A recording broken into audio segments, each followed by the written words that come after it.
Oke, bro. Lanjut. Yuk, nomor 2 ya. Masih tentang logika matematika. Ini tentang negasi ya.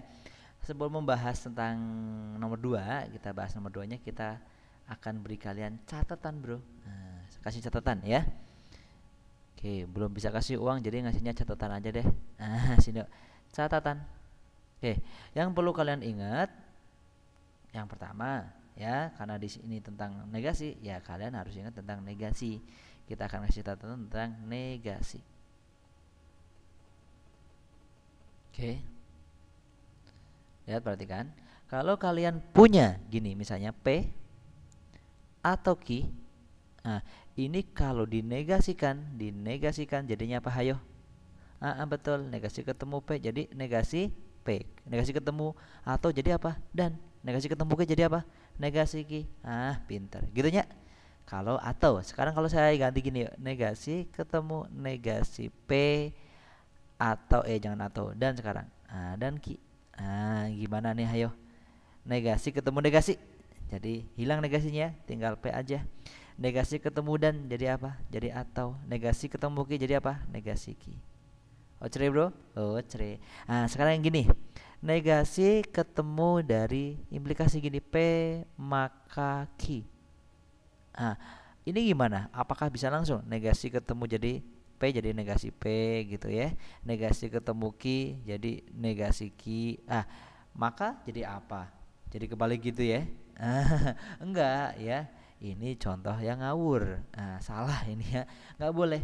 Kalau ada ketemu maka, ingat ada catatan yang harus kalian ingat, yaitu namanya ekuivalensi, dan ini saya pikir penting sekali ya, karena ini banyak dipakai nanti pembikin soal, namanya ekuivalensi. Ekuivalensi. Apa arti ekuivalen teh? Ayo. Betul ya, lupa. Yo, ekuivalen itu sama ya. Jadi ini ingat, ini penting banget, bro. Penting banget. Gitu ya. Penting banget. Oke. Dua pernyataan yang dianggap sama itu disebut ekuivalen. Jadi kalau kalian punya gini misalnya P maka Q, P maka Q ini akan ekuivalen atau sama hasilnya dengan apa nih?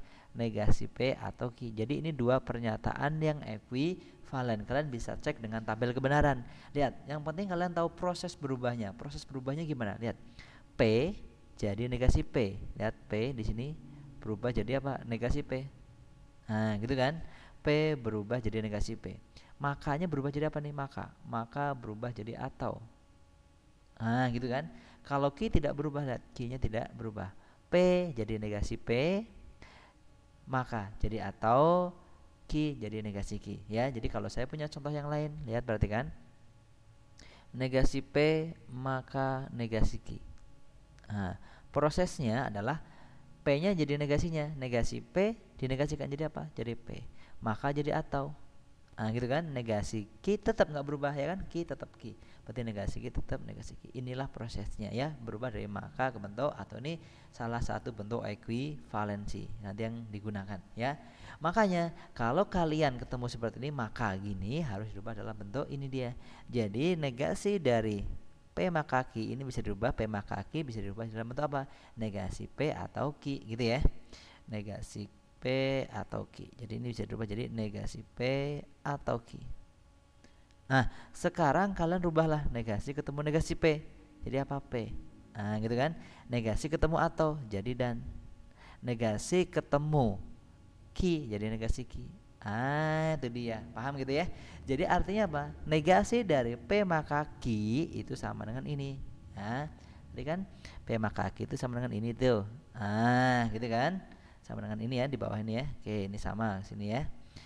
Ini yang dinegasikan jadi ini. Jadi ambil kesimpulannya, kalau ditanyakan negasi dari P maka Q itu sama aja, hasilnya apa?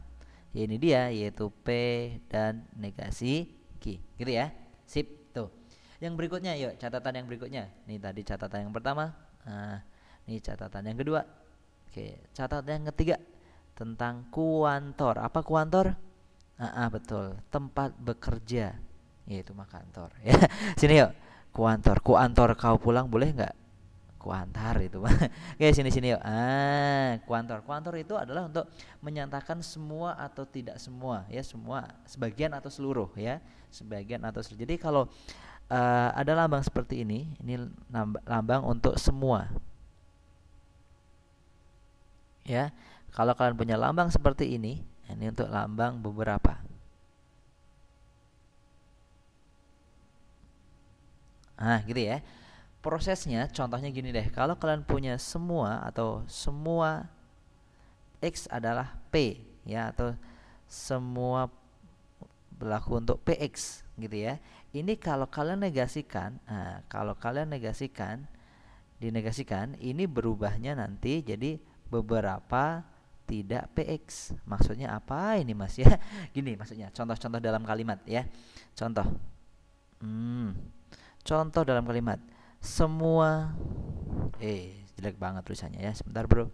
Semua siswa ganteng. Weh. Ayo, siswi nggak ganteng, kalau siswi mah cantik ya. Nah, semua siswa ganteng. Bagaimana negasinya? Nah, kalau yang ditanyakan negasinya berarti lawannya semua. Lihat nih ya. Ini di sini semua. Jadi ini untuk semua boleh, atau ada yang tidak hanya semua, tapi untuk setiap boleh. Jadi lambang ini boleh semua, boleh setiap. Lambang ini boleh untuk beberapa atau ada. Jadi sama aja kedudukannya, semua dengan setiap sama kedudukannya, beberapa dengan ada sama kedudukannya. Jadi kalau ada kata-kata semua lawannya beberapa atau ada. Untuk setiap lawannya beberapa atau ada. Ini contohnya nih. Ini contoh. Semua siswa ganteng. Negasinya jadi apa? Kalau kita negasikan,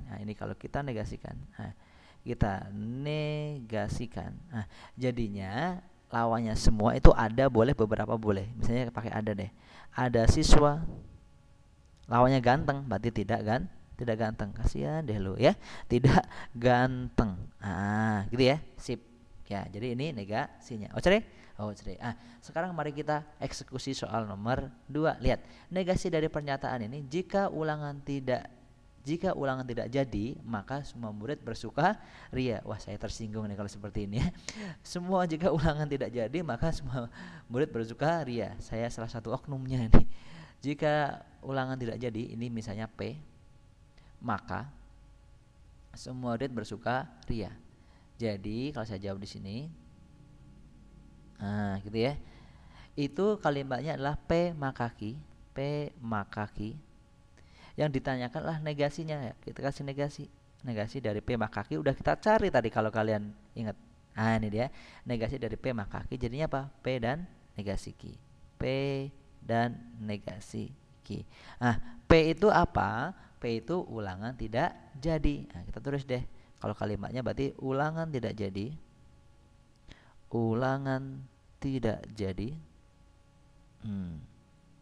Gitu ya. Dan negasi ki, kalau ki adalah semua murid bersukaria. Kalau negasi ki berarti apa? Ada murid tidak bersukaria. Ada murid tidak bersukaria. Ada murid tidak bersukaria. Oke. Jadi kalimatnya ulangan tidak jadi dan ada murid tidak sukaria. Jadi ada yang sedih gitu ya. Mungkin dia sudah nyiapin contekan dan sebagainya gitu ya. Oke, ulangan tidak jadi dan ada murid tidak bersukaria. Ada nggak kalimat yang seperti ini? Ini dia C, ya kan? Ulangan tidak jadi dan ada murid tidak bersukaria. Berarti jawabannya yang C, gitu ya. Yang belum ngerti ulangi lagi. Yang sudah ngerti lanjut terus. Oke, sampai sini dulu. See you, bye bye. Assalamualaikum.